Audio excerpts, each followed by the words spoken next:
Tally का practical session चल रहा है। सो इसमें एक स्टेप होता है बेसिक मीनिंग के बारे में। सो अगर जनरलिटी सॉल्व करनी है तो इससे पहले आपको accounting, purchase, sale, liability, capital, business क्या होता है, इनके बारे में बेसिक अंडरस्टैंडिंग होनी चाहिए। सो इसके बारे में हम देखेंगे ये है क्या, व्हाट इज अकाउंटिंग। तो आप इस एक तरह से बता सकते हैं कि ये पैसे को सही तरीके से प्रदर्शित करने का एक तरीका होता है। और कह सकते हैं it is a medium of transaction related to computerise manner. और इसको हम कंप्यूटर के फॉर्मेट में प्रदर्शित कर सकते हैं। जो हमारे ट्रांजेक्शन होते हैं उनको हम कंप्यूटराइज मैनर से प्रदर्शित कर सकते हैं। सो दूसरा है परचेज। व्हाट इज परचेज क्या है, तो आप कह सकते हो the art of medium by any goods from businessman into business deal. It means कि व्यापारिक सौदों में जो हम सामान खरीदते हैं, किससे, किसी बिजनेसमैन से या किसी शॉपकीपर से। सो इसको बोलते हैं परचेस। अगर पूछा जाए व्हाट इज सेल, देन आप कह सकते हैं कि when businessman sold goods to supplier into business deal it is called sales. Simple सा बेसिक ऑप्शन है। आप कह सकते हैं, एक लाइन इसमें जोड़ लीजिए कि व्यापारिक सौदों में जो हम सामान किसी सप्लायर को बेचते हैं उसे कहते हैं सेल्स। अगला है व्हाट इज लायबिलिटी। लायबिलिटी का मतलब क्या है, लायबिलिटी का अर्थ होता है दायित्व। जैसे हम लोग समाज में रहते हैं तो यूज करते हैं ना रिस्पॉन्सिबिलिटी। सो वैसे ही हम अकाउंटिंग मीडियम में समझते हैं लायबिलिटी। लायबिलिटी का अर्थ होता है जिम्मेदारी, या कह सकते हैं यहाँ पे लायबिलिटी जो यूज करेंगे हैं इसका मतलब ये है कि आपने किसी को माल आपने किसी से माल खरीदा ना, तो आपके पास एक जिम्मेदारी बन जाती है, लायबिलिटी बन जाती है कि उसका बिल पे करिए। अगर आप बिजली बिल इस्तेमाल कर रहे हैं तो आपके ऊपर एक लायबिलिटी है कि उसका बिल पे करिए। इंश्योरेंस पे करने का टाइम आ गया तो इंश्योरेंस पे करेंगे, एक लायबिलिटी बन जाता है। सो इसका बेसिक डेफिनेशन ये है कि all the amount payable by businessman to consumer और pending bills, post paid bill is called liability. जैसे हम लोग मोबाइल में रिचार्ज करवाते हैं वो प्रीपेड होता है, एक होता है पोस्ट पेड। हम लोग जो प्रीपेड चलाते हैं बेसिक वाला तो पहले पे करते हैं फिर चलाते हैं, और दूसरा जो होता है पोस्ट पेड यानी बाद में पे किया जाता है, उसका जो बिल आता है मंथली वो पे किया जाता है, उसे कहते हैं पोस्ट पेड, बाद में पे किया जाने वाला। अगला है कैपिटल किसे कहते हैं, व्हाट इज कैपिटल। तो इसका आंसर इस तरह समझिएगा, it is amount to invest for starting business by person और कंपनी। मतलब इन्वेस्टेड अमाउंट को कहा जाता है कैपिटल। दूसरा है व्हाट इज लोन, ऋण इसे कहते हैं। लोन दो टाइप के होते हैं, ये समझ सकते हैं। Borrow the money from any bank और person as term of time and condition is called loan. मतलब उधार लिया गया धन किसी व्यक्ति से या किसी बैंक से जिस पे टाइम, समय निर्धारित किया गया हो या एक कंडीशन निर्धारित किया गया हो, उसे कहते हैं लोन। दो टाइप के होते हैं, पहला होता है सिक्योर्ड लोन, दूसरा होता है अनसिक्योर्ड। सिक्योर्ड का मतलब होता है कि यदि हम पैसा उधार लें किसी रजिस्टर्ड फर्म से या बैंक से तो इसे कहेंगे हम सिक्योर्ड लोन। दूसरा होता है अनसिक्योर्ड। अनसिक्योर्ड का मतलब होता है कि यदि हमने कोई धन लिया, कोई पैसा लिया किसी फ्रेंड से, ठीक है, या किसी व्यक्ति से, तो इस प्रक्रिया में उसको कहेंगे हम अनसिक्योर्ड। अनसिक्योर्ड मतलब ये है कि यदि आपने पैसा ले लिया कुछ और आपने कहा कि भाई हम 2 साल बाद इसको रिटर्न करेंगे, लेकिन वो 2 महीने बाद ही आ जाता है और कहता है कि हमारा पैसा दीजिए, और उस वक्त इस प्रोसीजर को कहा जाएगा अनसिक्योर्ड लोन। लेकिन जब बैंक से लेते हैं 2 साल के लिए, 10 साल के लिए, तो 10 साल बाद ही आपसे पैसा मांगा जाएगा। आगे देखते हैं व्हाट इज डिस्काउंट। डिस्काउंट मतलब क्या होता है, देखो डिस्काउंट मतलब पीछे से काउंट करना। इसका मतलब यहाँ पर यह है कि it is a medium of attractive to customer to increase sales company shopping mall और शॉप। मतलब देखो डिस्काउंट का इस्तेमाल तब हम करते हैं जब हमें अपनी सेल्स पावर को बढ़ानी है, अपनी सेल्स ग्रोथ को बढ़ानी है, या अपने मार्केट में अपना एक तरह से कह सकते हैं कि अपने सामान को अधिक से अधिक सेल करवाना है, अधिक से अधिक कस्टमर के पास पहुंचना है, तो अक्सर डिस्काउंट का इस्तेमाल किया जाता है। डिस्काउंट भी दो तरीके से दिया जाता है। पहला जो ऑप्शन है कैश डिस्काउंट। इट मीन्स कि जैसे आपने नोटिस किया होगा कि आप जब कभी सामान खरीदते हैं और अक्सर 102 रुपये हो गए, तो अक्सर आपके जानने वाला जो दुकानदार होता है आपको छूट दे देता है 2 रुपये का, बोल रहा ठीक है नेक्स्ट टाइम 2 रुपये बाद में दे दीजिएगा। और दूसरा होता है ट्रेड डिस्काउंट, मतलब अगर हम एक सामान खरीदें उसके साथ एक हमें मुफ्त मिले तो इसे कहेंगे हम लोग ट्रेड डिस्काउंट, सामान के बदले सामान। अगला है व्हाट इज डेबिट। डेबिट क्या होता है उसको समझेंगे। तो इसका मतलब यह है कि the receiving aspect of transaction और use service like expense is called debit. देखो इसका मतलब ये है कि एस्पेक्ट का मतलब होता है आशय, ट्रांजेक्शन मतलब लेन देन।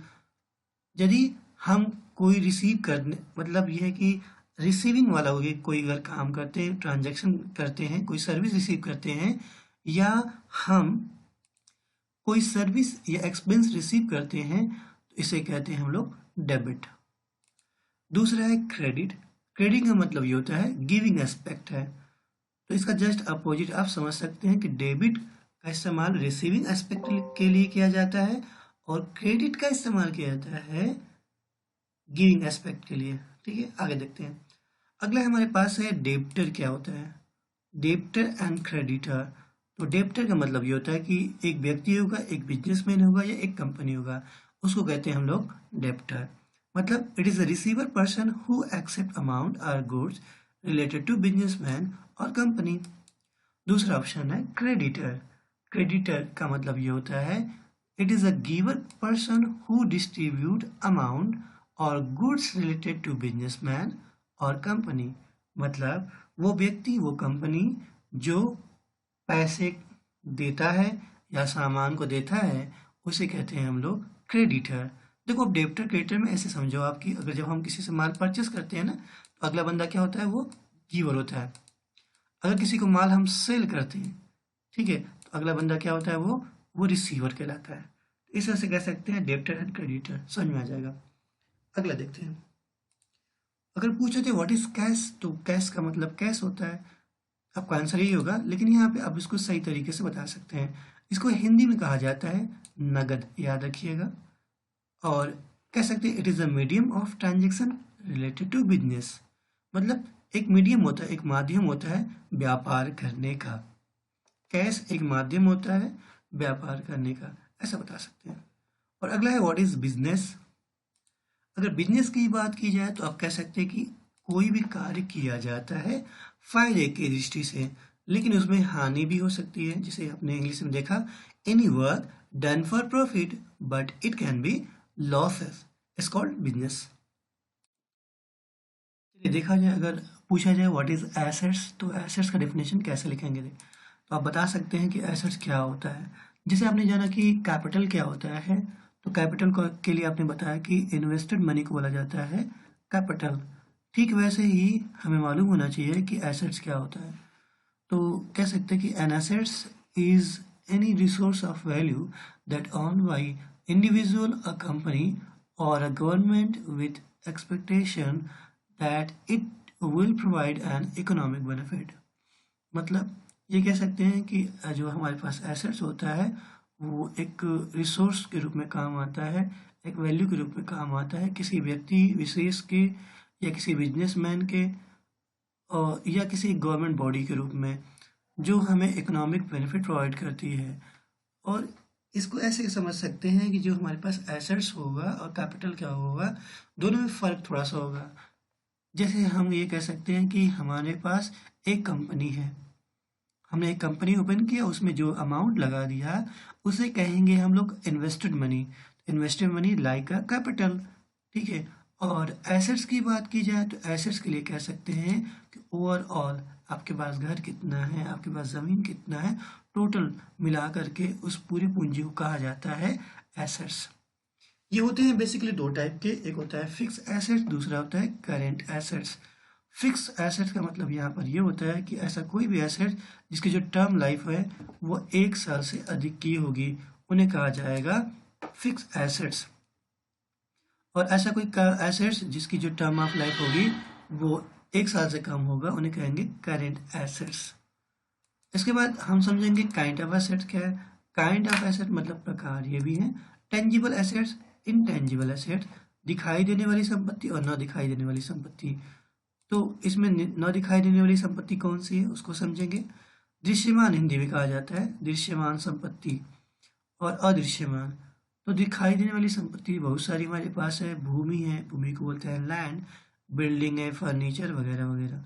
इनटेंजिबल में आएगा हमारे पास गुडविल, ख्याति प्रसिद्धि जिसे कहते हैं, क्रेडिट, ये हमारा काम में आता है एसेट्स के रूप में, तो इसे कहेंगे हम इनटेंजिबल एसेट्स। मूवेबल एसेट्स मतलब एक स्थान से दूसरे स्थान मूव करने वाले एसेट्स। जैसे हमारे पास क्या ऑप्शन हो सकता है, हम कह सकते हैं फर्नीचर को मूव कर सकते हैं, तुमने लिखा फर्नीचर, ठीक है। कंप्यूटर को मूव कर सकते हैं तो कंप्यूटर लिख सकते हैं। अनमूवेबल एसेट्स की बात की जाए तो अनमूवेबल में क्या आएगा, ऐसी कोई भी संपत्ति जिसे मूव नहीं किया जा सके एक स्थान से दूसरा स्थान। तो ऑप्शन पहला क्या है, बिल्डिंग बता सकते हैं, ओके, बिल्डिंग बता सकते हैं, लैंड बता सकते हैं, जमीन की बात करें हम, तो इनको हम मूव नहीं कर सकते हैं। कुछ और मीनिंग्स को समझ लेते हैं यहाँ पे। जैसे एक शब्द आता है गुड्स, गुड्स का मतलब जानते हैं GOODS, गुड्स का मतलब होता है माल या वस्तु। और एक शब्द आता है विथड्रॉल, WI से शुरू होता है, विथड्रॉल मतलब होता है पैसा निकालना बैंक से।